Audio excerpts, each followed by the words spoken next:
دل اگر صاف نہ ہو تو بھی مالک نیکیاں قبول نہیں کرتا۔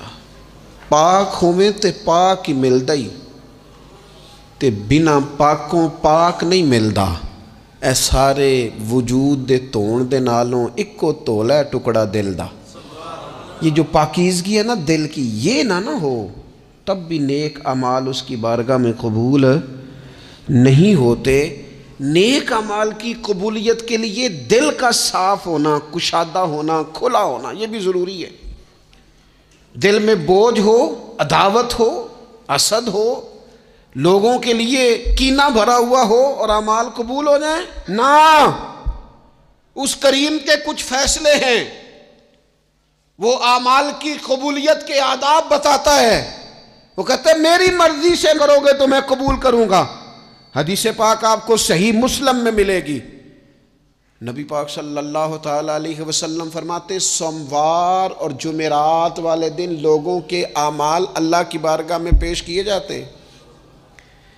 دو مسلمانوں کے دو بھائیوں کے اعمال رب کی بارگاہ میں پیش کیے جاتے ہیں۔ اعمال ہیں، نیک اعمال ہے، نیکی ہے، نماز ہے، روزہ ہے، حج ہے، زکوٰۃ ہے، صدقات ہے۔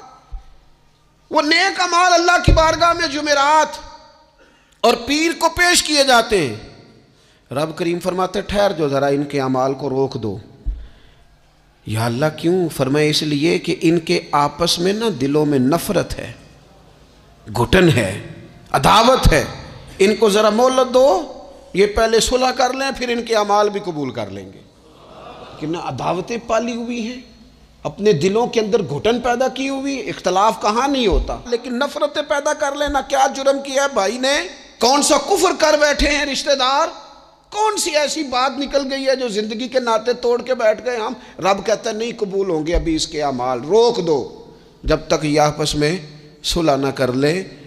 مسجد میں بھی پابندی سے آؤ، فجر کی جماعت بھی نہیں چھوٹنی چاہیے، جمعے والے دن بھی وقت پہ آؤ، لیکن اگر قبولیت کرانی ہے تو 20 منٹ نکال کے نا اس رشتہ دار کے گھر بھی چلے جاؤ جس سے ناراضگی چل رہی ہے۔ تھوڑا سا نا ادھر بھی ایک چکر لگاؤ، اس لیے کہ وہ کہتا ہے قبول ہی تب کرنا ہے۔